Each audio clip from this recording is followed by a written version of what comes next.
Hello and welcome to Insiders, a podcast all about the world of television with me, Jimmy Mulville. And me, Peter Fincham. This is the podcast for people who love TV and who want to know a bit more about what goes on behind the scenes in show business. So, Jim, yes, a week ago you were in Edinburgh. I was. And we were talking, you were about to go to a session presented by or featuring Roy Wood Jr. I was. The host of Have I Got News for You in the US. Exactly, not the son of Roy Wood of Wizard fame. No, we established that last week. I know it's worth reinforcing that point. No. How did you get on in Edinburgh? What was Roy Wood's Jr.'s session like? Well, it was called Trump versus the Media. Yeah. And they had Roy Wood Jr. was on there with a guy called Matt Belloni, who's an American kind of showbiz journalist. He used to work for Deadline, I think. And Katie Bulls, who's a White House correspondent. And they were all talking. Oh, and Dorothy Byrne, who is... Dorothy Byrne. Used to be head of news at Channel 4. Dorothy's good for an opinion. She was very good. And they were all talking about... they were all good for opinions, by the way. That's what Edinburgh TV Festival is about. That's why they book people for these sessions. It's the opinion fest. Yes. I never get booked because I sit there saying, well, I think that's one point of view, but I can also see the other side of the argument. And we'll get onto it in a minute, but there was full of people who were of the opinion, like, it's like, take my advice, I'm never going to use it. You know, yeah. Exactly. So, yes, they were talking about Trump, really, and about how he is bullying networks and media outlets because he's vindictive, and, you know, it's working for him. So there's a lot of nervousness about that, and Roy Wood Jr. said that, you know, that we're going to launch Have I Got News for You again in the autumn. We'll continue to do what we do, and CNN seem to be very bold about things. They are kind of trying to hold the line against this onslaught. That, you know, it's a very authoritarian trope, isn't it? Is that you start to kind of affect how you're being portrayed in the public, and so it's interesting to contrast that with, you know, the James Harding thing, the McTaggart lecture. Yes. Where he kind of swerved. But what they were all talking about was, you know, the state of the industry. But he wanted to talk, I think, mainly about the BBC. But he mainly to defend it. Because it's very normal to do a McTaggart lecture and have a pop at the BBC. Oh, yeah, but now... And you get a quick, easy headline in the Daily whatever. But he did the opposite. He said, we got to get behind it. Yeah, and he said... Do you think he was actually, in a sense, writing a job application for the post of Director General? It could have been. Do you know what I mean? I read it slightly that way and thought, well, if there comes a, you know, when Tim Davie, you know, eventually stands down and they're looking for a new DG, if whoever's making the appointment reads James Harding's McTaggart, he hasn't done himself any harm. No. Well, he talks about depoliticising the BBC and saying that it shouldn't be up for charter renewal every few years for a new government to pronounce upon, that it should be decoupled from that and be completely independent. And, you know, the BBC is one of the most trusted news outlets in the world, in a world where 75% of the world doesn't have a free press. So it is a kind of jewel in the crown. Anyway, I thought that was a very interesting thing. But the main thing seemed to be at Edinburgh was about, there was a bit of sniping going on in Edinburgh. Sniping at who? Well, Channel 4 had a real go at Netflix. Did you read about this? I did, I think, yes. The head of News and Current Affairs, Louisa Compton, accused Netflix of being TV tourists. Again, nothing's new under the sun. This is an age-old thing. What you mean? You say Channel 4, we find the talent, we develop them, and then other people pay them more money and nick them. That's presumably what you said. That's exactly what you said. And I thought to myself, yeah, because she said, adolescents, you know, we grew that talent. We grew Jack Thorne. We grew Stephen Graham. Well, it's like that Netflix is going around like the child catcher. You can't stop people wanting to shop wherever they want to shop. Do you know what I felt when I read that? I thought this is kind of interesting coming from the head of News and Current Affairs. I wonder whether this was a pre-prepared line that the press department of Channel 4 said, yeah, she's going to go out there and say that. I doubt it. No? I doubt it. I don't think you want the head of News and Current Affairs talking about Jack Thorne and adolescence. If you're the head of drama, I think you might take a different view. If you're the head of programmes, if you're Ian Katz, I'm afraid to say that line is a very familiar line. We've heard it over the years. It basically portrays Channel 4 as losers. I don't think they want to be portrayed as losers. So if I mean, there isn't really a chief executive of Channel 4 at the moment, but, you know, go back a few months. If I were Alex Mahon, I'd think, no, don't do that at Edinburgh. We just come over as sour grapes. Do you think it's a symptom of not having a kind of head of. Yeah, possibly. Yeah. interesting. Because after all, you know, I mean, if you were to be critical, who are you going to be critical of here? If you're going to be critical of the board of Channel 4, I guess they haven't got a chair. They haven't got a permanent chair. They've got an outgoing chief executive. They haven't got a new chief executive. They've got a head of programs, Ian Katz, who you know may remain when a new chief executive comes in, or may not. This has gone on too long. You know, if Channel 4 were a commercial company. Yeah. That I'm kind of suggesting this. I don't know if this is true. Channel 4 were a commercial company within days. with a share price answerable to investors in the city. Somebody by now would have said this can't go on for months. But that never happens in that world. I mean, you never get out of the bath until the central heating's on. I mean, they normally have somebody actually waiting in the wings. Yes, exactly. And they come to replace the person. Or if you don't, and if a chief executive leaves suddenly for whatever reason, they resign, or indeed there's a scandal or whatever, you know, all sorts of reasons people can resign. It's the top of your to-do list. It's an urgent thing to find a new leader. And this Channel 4, what are we calling it? An interregnum or a transitional period? It's been dragging on a while now. Or a bit of no man's land. Yeah, exactly.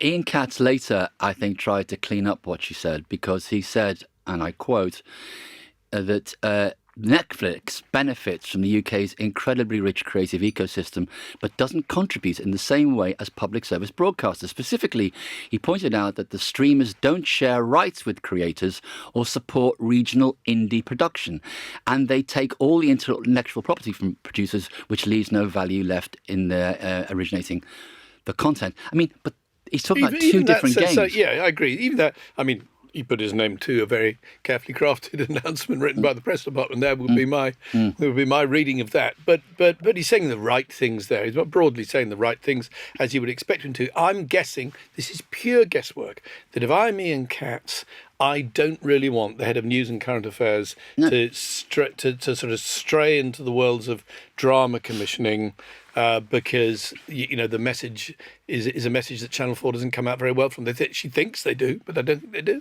She sounded sour. That's what I mean. It's sour grapes. Yeah, no, I think it was a mistake. Point to the positives. Point to the things you're doing that are good and brilliant. And Channel 4 have, you know, they've got plenty of things on their commissioning slate. They can say, this is new talent, this is great talent that we're working with, and don't kind of draw attention to something that ultimately makes it look as if you're a minnow and Netflix are a giant. Yeah, they could, my new favourite hated word, pivot. They could pivot. They could, yes. They could pivot. Wayne Garvey said we should all pivot. He said at the Edinburgh Festival, he's obviously been on an away day with Sony, and he's learnt the word pivot, because he said all producers now should pivot. He didn't give any indication which direction we should pivot, but that's kind of Wayne for you. He said it's time for producers to adapt and pivot in the new world. What the hell? What does that mean? I don't know. Do you think at the beginning of every Edinburgh Television Festival they issue a list of buzzwords that are this year's buzzwords that you can use to make yourself look intelligent on a panel without really quite understanding what on earth you're talking about? Pivot Garvey. But he's a nice chap, Wayne. I just want to say that, you know, just in case he's one of the loyal listeners to our podcast, he may well be, and he's got a very good job at Sony.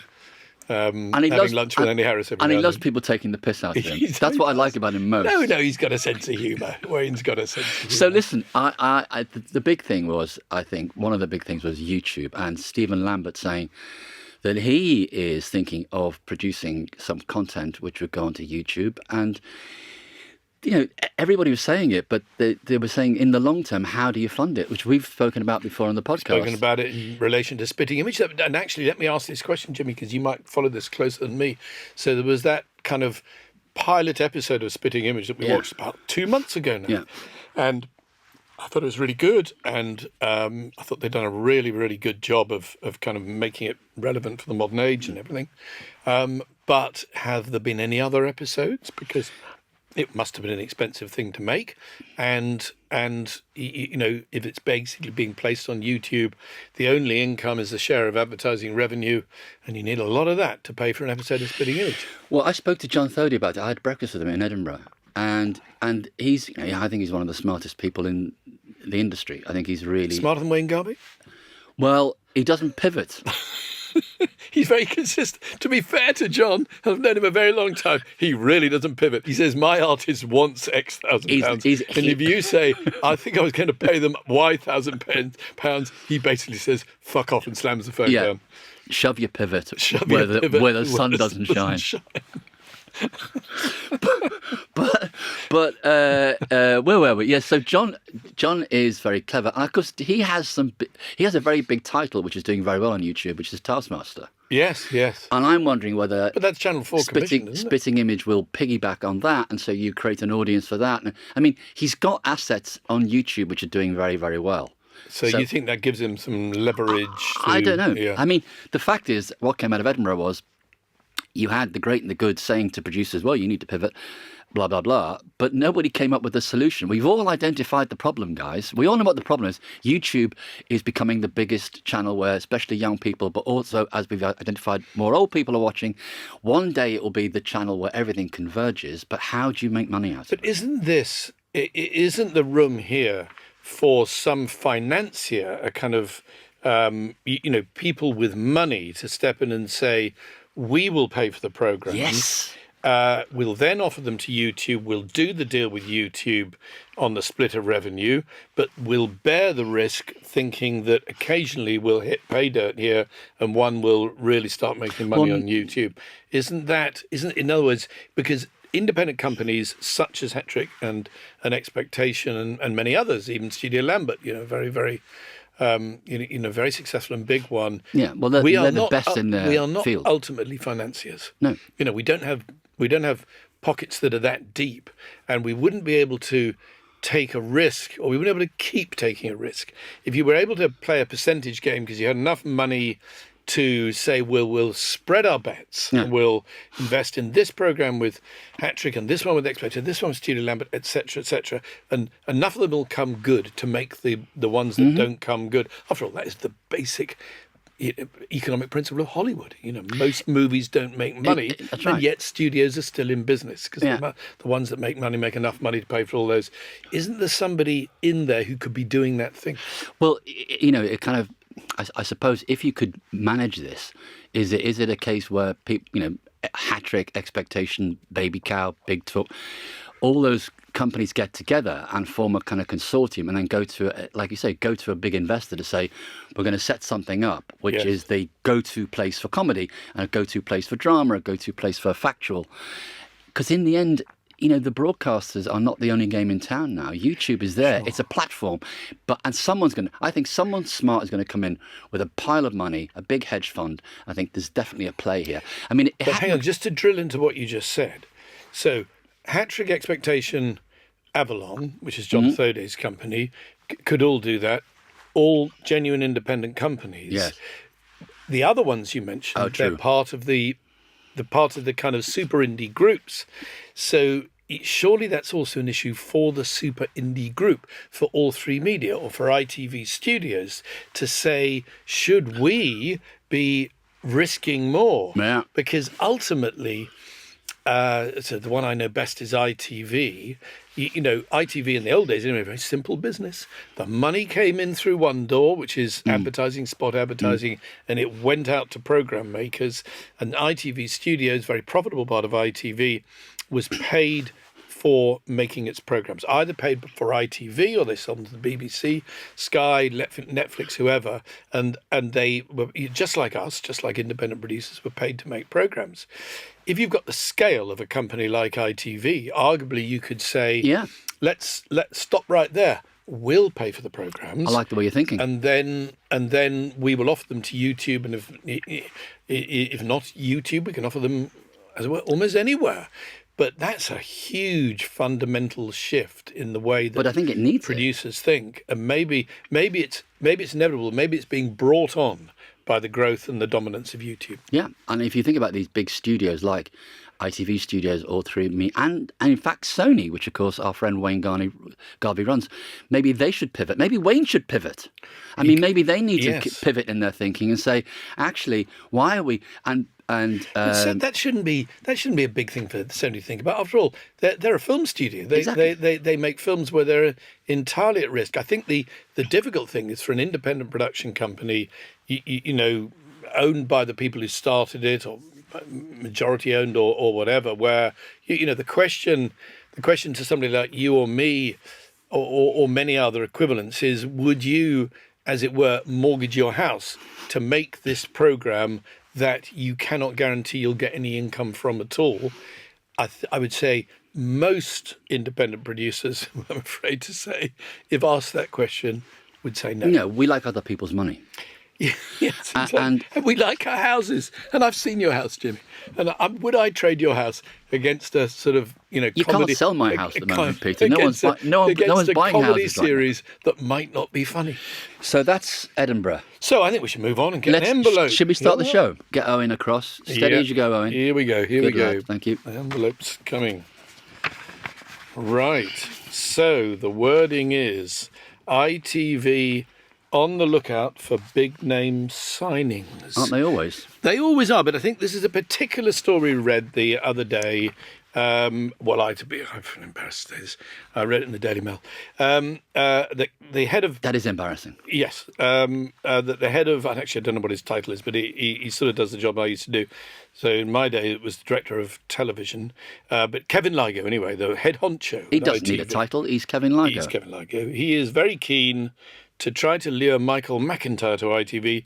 And in the words of the Daily Mail, and therefore scientifically proven words, verified, he's offering to throw huge amount of cash at him. What is that part of a game show? No, but throw cash at Michael McIntyre. They'll knock up the game show. They're going to back up the money. If they get Michael McIntyre, then they work a game show around him. It's worth it. Must point this out though. Friends of Michael McIntyre, which means Michael McIntyre's agent, told the Mail that he has, and I quote, "so much money it's no longer an issue for him." That's interesting. No, hang on a minute. You don't get your press department to say that. So then maybe that genuinely is a friend of Michael McIntyre. I mean, we could disappear down this rabbit hole for a long time. In all the time that we worked in television, Jimmy, and we worked with some people who've got a lot of money, is there such a state in existence as so much money it's no longer an issue to them? Have you ever met one? I haven't met that person yet. I've only met so much money that they think they deserve more. I've met people who, when we're having meetings, will say, Jimmy, let me just say, this is not about the money. That means it's about and the all money. I know is it's about the money. Exactly. But I would say, let's not get hung up on the money here. Let's assume ITV would love to have Michael McIntyre because Saturday night is a challenging environment. But it's a mature night now. It's a very challenging environment, and some of their brands are a bit kind of long in the tooth, a bit long in the tooth, and so on. And by the way, to put this in context, I did this myself with Michael McIntyre many years ago when I was at ITV. Bizarrely, this is like a scene out of a movie. I bumped into Michael McIntyre in the underground car park at ITV on the South Bank one day. I said, "What are you doing here, Michael?" And he said, "Oh, he was in the building for some meeting or another." And so I opportunistically said, "Well, if you're in the building for a meeting, Michael, it should be about you coming and doing a show on ITV." And from this entirely chance encounter, it resulted kind of negotiations that went on for weeks and months, at the end of which is the point I think we should come to, he did not come to ITV. Right. And so why did he not come to ITV? Was it because already he had so much money that it was no longer an issue for him? I don't believe that. I doubt that. I would say it was for two reasons. One was, and these I think are the reasons we should talk about. One was that if you look at the history of big name stars going from the BBC to ITV for big money packages, it's a very checkered history. History would say don't do it. History would say do it. But the other one is that the BBC put the frighteners on him. Oh. The BBC said to him, at least this is what I was told, obviously I wasn't in the meetings, if you go to ITV, Michael, you're free to do that. You're not an exclusive artist, but you might be surprised how quickly opportunities dry up at the BBC. So I had a fascinating, Jimmy, with, you've worked with big talent that have moved from broadcaster to broadcaster. Have you experienced any of this? And what do we think about Michael McIntyre specifically in ITV? Should he take, bearing in mind he's not short of a bob or two, he can always go and sell out the O2 for about 8 nights. Would he be right to spurn ITV's interest? Well, I think he would be, because if you look at the history of people who've done that, going back to Morecambe and Wise, I mean, this is what we're talking about in the very early 80s. Morecambe and Wise took the shilling from ITV and migrated from the BBC, where they were huge. I mean, the Morecambe and Wise Christmas show blew everything out of the water, apart from the Queen's speech, and they were much loved on the BBC. They had a great writing team headed by Eddie Brabham, who was their kind of the... Should we say, as full disclosure? Yes. Grandfather of Owen Brabham. Yes. Who hands us our envelopes as we embark on this podcast every week. He is. So we better be nice about Eddie Brabham, but we should. But no, not difficult to be nice. Eddie Brabham was a comedy legend. He was. And part of the problem, he was a funny Eric and Ern, is that he didn't go with them. He didn't go with them, and I think that's probably part of the reason what happened to Eric and Ernie was they were perceived to be doing it for the money, which doesn't play well with the public. And there was no other reason to go apart from that. And they didn't go with the crucial thing, which was their head writer, who was coming up with some of the great ideas, which they did brilliantly.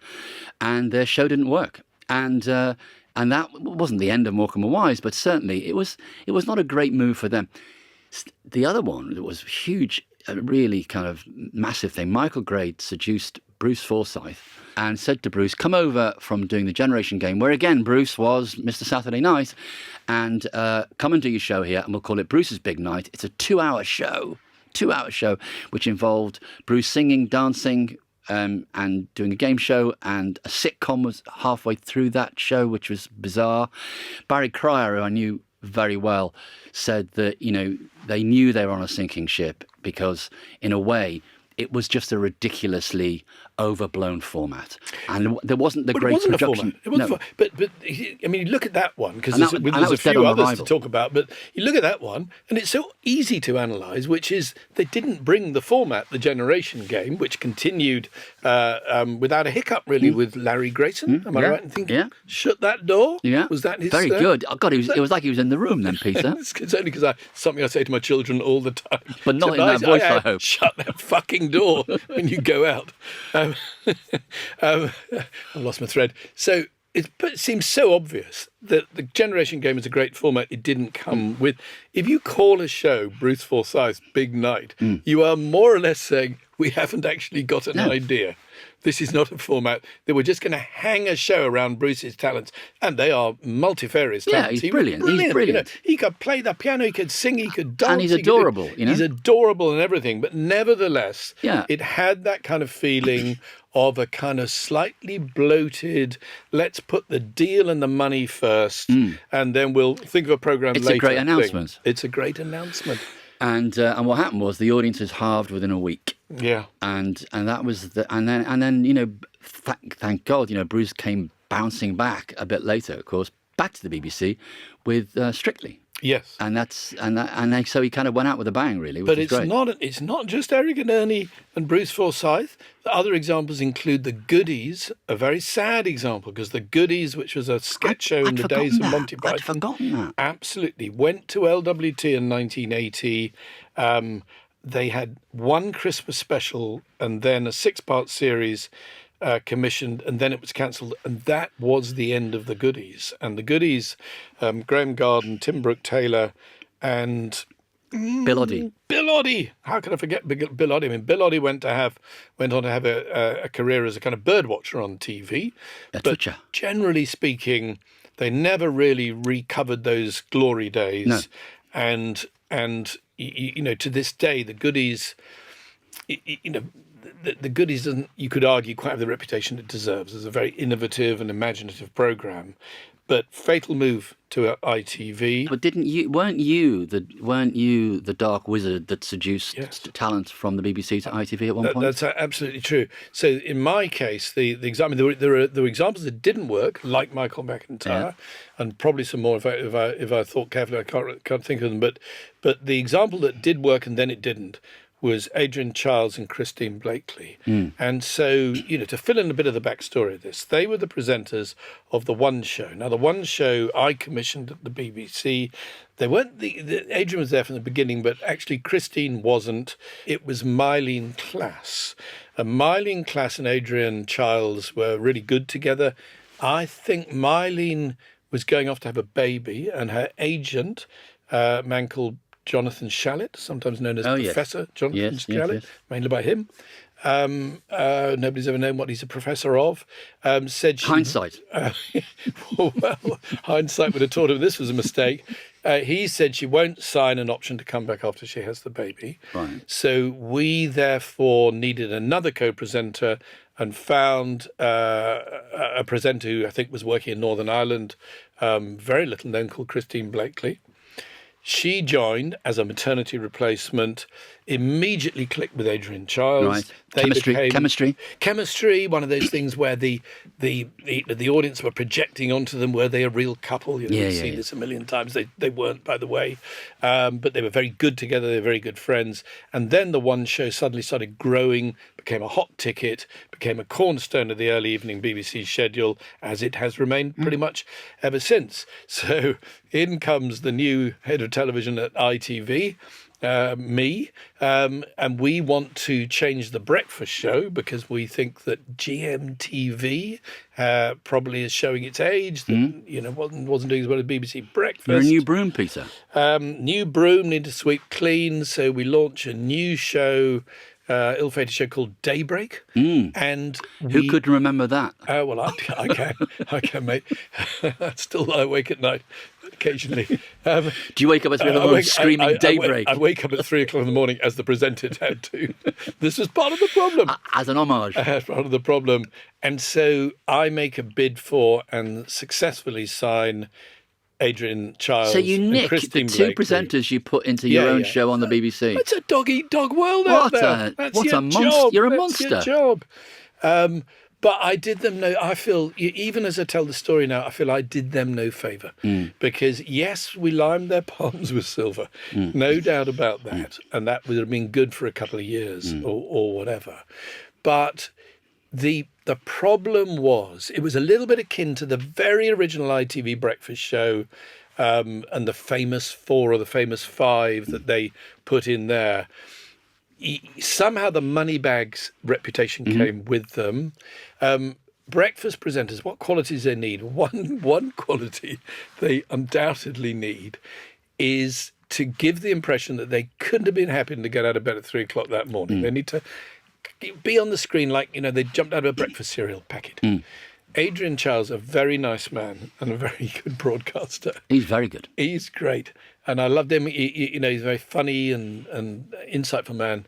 He did not have that quality. No. He looked like a man who somebody had elbowed out of bed. Yeah. And he just didn't look that happy to be there. And so somehow the magic didn't translate. Well, it's trying to catch lightning in a bottle. It is. It's a very difficult thing to do. Yeah.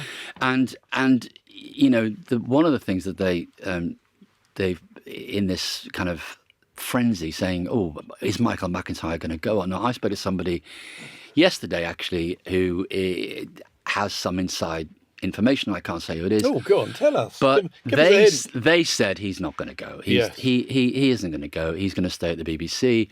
And I think for all those reasons, is that he probably, money's always an issue for people, but I think he's looking at his life now. He's got 2 big shows on Saturday night. He's got his own show and he's got the big wheel.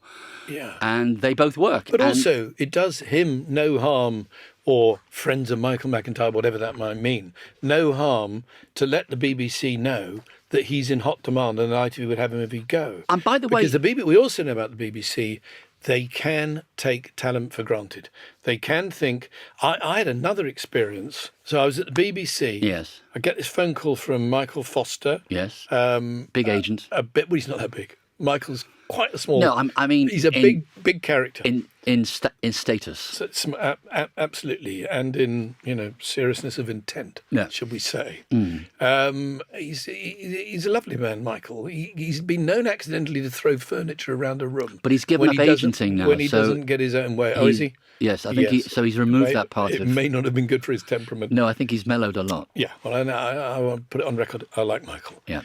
He rings me up and he says, "Peter, I've got terrible news for you. This will be the worst news you've had since you become a channel controller and joined the BBC." I mean, I'm quaking in my boots by now. It's a huge build-up. Your Mercedes has been stolen. Yeah, I'm going to have to take the bus to work, but that wouldn't be a Michael's gift. And then at the end of it all, he says, "Trinny and Susannah are going to ITV." Oh. And he's given it such a build-up. I think, oh, good. Is that who it? Cares? Who cares? Is that all you can threaten me with, Michael? But if you remember, Trinny Woolen and Susannah Constantine did a very successful show called What Not to Wear on the BBC. And there's a very curious little coda to this story. And then they went to ITV, and it didn't go quite so well. No, it needless failed. to say. Yeah. And I don't think it was called that. No, Because they're not ITV talent. Michael had this notion that because they used the phrase "Does my bum look big in this?" or something like that, that they would have some copyright in that phrase, right? And that he gave me due warning that when on ITV they would use that phrase and that the BBC couldn't stop them using it. And always he said, "I know we're going to have to give the programme a new title, but they're still going to say, 'Does my bum look big in this?'" But were they worried that if you did the show with two new presenters, that they would say that on the BBC show, and he's going to infringe those rights? It literally was like that. Lawyers were poised in the wings. Exclusivity over bum. I think there was a little squabble over the phrase, "Does my bum look big in this?" But that aside, iconic phrase, by the way. The whole BBC, show if you like, as an organisation, waved goodbye to Trinny and Susannah and said, "We will replace them." We did replace them. I can't remember who. It didn't last. This is an example. This is what you might call a lose-lose. They went to the ITV and it didn't really work. We tried to replace them in What Not to Wear, and it didn't really work. Right. So it was one of those things where the shenanigans of money, the waving of checkbooks, a bit of greed perhaps, an agent kind of trying to sort of, play a big Hollywood game, everybody lost. Well, there's a feeling that this is a response also that ITV have been pretty pissed off recently that their stars have gone to the BBC, like Bradley Walsh. Yes. Goes and hosts Gladiator, and Paddy McGuinness then goes off to do Top Gear. Yes, you're absolutely right. And I would say the BBC have consciously said, don't assume that these people are quintessentially ITV. They will belong perfectly happy on the BBC. Yeah. And of course, there's another thing going on here, which is talent like being on the BBC, because obviously it's a slightly less commercial thing to do, so it looks better for them in their image. There are no adverts. It's, ITV by its very nature is commercial and nakedly commercial. And that's why some shows look better on the BBC than they would, even if people were, I guess even if people offered a lot of money for Have I Got News For You, it would look weird. Although, I have to say... Hang on a minute. Are you saying this because you've got a contract negotiation coming up soon? No. We're very happy. No. Please don't try to buy us up and put us on. No, we've already signed that deal. I'm fine. You've learned the lesson of the goodies. I haven't. Yes. No. And actually, interestingly, having said that, I'm going to contradict myself, which I do all the time. No, I don't. Is that in America, it's got 3 advertising breaks. It's an hour-long program on CNN. Yeah. And actually it works in America because America is very advertiser friendly. So the host says, "See you after the break." Yeah. And it's a very different feel. It's a very different show. But I mean, if I were you, but Bake Off moved. I was about to say, if I were you, I would stay with the BBC for the life of Have I Got News For You. It's a quintessentially BBC program. But in the event that for whatever reasons you went to Channel 4, like Taskmaster, say, or the Bake Off from the BBC, and you had to put a couple of ad breaks and Have I Got News For You, I don't think that'd kill it. No. I don't think. And I actually think, because I hadn't thought about this, before we started talking about this, that shows like Taskmaster and Bake Off suggest that the journey from the BBC to Channel 4 has got less pitfalls in it than from the BBC to ITV. Interesting, yeah. But even then, I think we're talking about 2 different things here, because those are programmes, really good formats, Taskmaster and the Bake Off, that have successfully gone for the BBC to Channel 4 basically for financial reasons, but it hasn't killed them. We're talking about talent that go from the BBC to ITV, and what a difficult journey's that been over many years. And ultimately, I'm guessing that's why Michael McIntyre is going to stay where he is. I think he will. Can I have the next envelope, please? Steady as you go. Thank you, Owen. Okay. What do we have here? A questionable, in brackets, a questionable list of 10 hit shows. Well, this is, of course, newspapers love doing this, don't they? They bring out the best. Newspapers basically turn into lists these days. Yeah. Is there anything they do other than lists? And they give things Best stars. holiday destinations. Yeah. Best walking trips in the UK.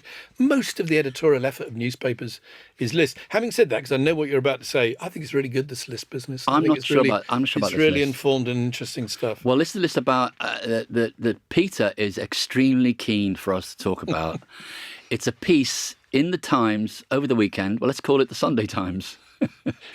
That offered a list of the 10 best British shows of the 21st century that were actually voted for by the Times readers. Very intelligent people. Whereas actually the Times journalists the week before did a list of 100 standout British programmes of the last 25 years. So this isn't a list compiled by the various hacks at the Times, but it's chosen by the Times readers who, well, we'll come on to them in a minute. Here is the list in full. Shall I read them out? Yes. Number 10, Unforgotten, ITV. Number 9, Clarkson's Farm. Hang on, I just want to say this isn't a numbered list. So this is not these numbers. You're making up these numbers. They're all equal in the list. It's just the top 10. It kind of just went down from 10 to 1. So this is the top 10. Don't start quibbling now, but I've got 8 more to go through. Clarkson's Farm, Last Tango in Halifax, BBC 1. Would I Lie to You, BBC 1, Green Wing, Channel 4, Phoenix Nights, Channel 4, Mortimer and White House Gone Fishing, Foyle's War, ITV, Vera, ITV, Friday Night Dinner, Channel 4. Now, when you read that list, Peter, what jumped out at you immediately? Well, I thought it was such a good list. I thought they were such great programmes. Best programmes of the 21st century. 21st century. Okay, and I quickly worked out that I was connected to 4 of them. Yes. Which I think was quite a good number. And I was connected to none of them. Yes. Well, so, there we are. So we're going to... Shall I explain how?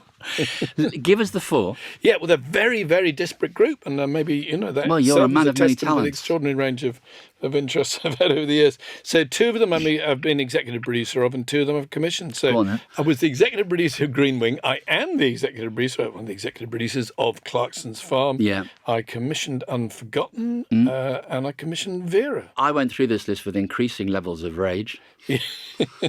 When I saw Last Tango in Halifax, it was a lovely, warm drama set in the north of England about a bunch of a family that get on but don't get on. And I'm thinking, if you'd make that description, I think, right, we're going to watch Gavin and Stacey, are we? Yes. Which got the biggest number at Christmas last year. I'm thinking, that should be on the list. Would I Lie to You? One of my favourite shows, those 3, Rob, Lee, and... the other one. David. Rob, Lee and David are geniuses. They're fantastic. And they won a BAFTA this year. I was then you could say... delighted. But is it one of the best formats on... Well, obviously, it got on the list. Have I got news for you? Didn't. But there we are, No, Jim. but you win some, you lose some. I'm sorry. Haven't Got News for You was created that's what you're saying. 30 years before. Nor did Nevermind the Buzzcocks, which I came up with. Not a QI. One of the conditions was it had to be commissioned this century. Yes. And Clarkson's Farm is a runaway hit on Prime. And it's a perfect vehicle for Jeremy. It was brilliant in it. But there was another show that was actually reinvented and relaunched on the 20th of October 2002, which I would say it also starred a person with the same name, Jeremy Clarkson, called Top Gear. Yes. And I'm thinking, but it's not here. For fuck's sake, Top Gear is a much bigger show than Clarkson's Farm. It dates back to the previous century. But then you could say, if you were Bob Mortimer or Paul Whitehouse... Yeah, I'd be watching The Trip if I were there. I'd be at home. Instead of going out fishing and boring the arse off everybody, I would confidently I would predict, be watching The Trip. Yeah, well, but I know Bob Mortimer and Paul Whitehouse, both excellent. No, it's a great excellent show. People, lovely show, lovely it is a great guys. Show. But whenever a comedian is better known for a show that isn't actually the comedy show that they made their name in, my experience is always a little bit equivocal about it. In other words, I reckon, both Bob and Paul want to primarily be seen as comedians in fantastic shows. Although I think like The Fast Show, Harry Enfield's show, Bob's Case, Shooting Stars, stuff that he did with Vic Reeves. And then they do a kind of heartfelt, easy on the eye show about fishing, and it comes out on this list ahead of those. And, I think they sometimes can be equivocal about it. But they've gone fishing. They've gone fishing, and they've gone fishing to great effect. And actually, slow television, I mean, they are part of that movement. They gave the broadcasters reassurance that shows like that work, where nothing much happens, but the people who are in them are intrinsically interesting. But I would say that The Trip, if you're going to go for that kind of format, two well-known comedians doing something they're not normally doing, The Trip is a work of art. Yes. I mean, The Trip is a genius honestly, program. I'd watch Jim, The Trip all day long. If we were to try to come up with an exhausting list of programs that could be on this list and aren't, we literally could be here all day. And we are here all day. Foyle's War.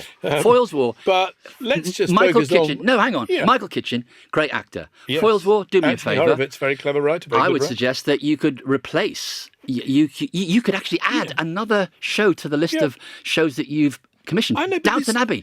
Downton Abbey has got to be a better show, a more memorable show than Foyle's War. I'm not doubting that. I'm just saying... Peaky Blinders. If you want to go period, Peaky Blinders. For heaven's sake. This list was put together by people in care homes. I think this just sounds like sour grapes. I mean, basically... I'm sounding like the woman who runs the news department at Channel 4. I'm connected with... They're TV tourists, these people. I'm connected with 4 of these and you're connected with none. And in a way, that's the story. I'm happy I'm not connected with any of these shows. Friday Night Dinner, perfectly okay. But as a Channel... Robert Popper. As a Channel show, as a Channel 4 show, as a breakout show, I would think if you put a gun to people's head saying, name your favourite Channel 4 comedies, they may say The In-Betweeners, they may say Peep Show, they may even say one of my shows, Derry Girls. Exactly. But Friday Night Dinner, perfectly good show. I'm just saying that this list is Do you know what I think you should do? A lightweight list. I think you should write a letter to the Times, to the editor. I will. It will start, Sir, I read with interest your list of the top 10 programmes. I think you should write a thundering letter to the Thunder itself. It brought up the same. I'll be honest. It brought up the same feeling with me as when you did They Think It's All Over, and we backed out of it. I thought, fuck it, we should have done that show. If I may say so, I think that may have been a bit more consequential. It was than a list of programmes in the Times to the bottom line that will be forgotten by Tuesday. It was green. There was the green-eyed goddess envy. Anyway, I think I've said. I think I've got that off my chest. I think we possibly paid more respect here to this list in the Times than it deserves. Because there'll be another list tomorrow, which will be of the best seaside villages in Scotland. All right. I think that's enough for this week. Thank you very much for listening. It was great. If there are any questions about the world of television you always want to ask, send them our way. We'd love to hear from you. Yes, you can send us an email or get in touch on our socials. All the info is in the description. Thanks for listening. And if you've enjoyed the show, please do follow Insiders, the TV podcast, wherever you get your podcast. Even better yet, why not subscribe to our YouTube channel? Yes, because we've got one. Thanks for listening.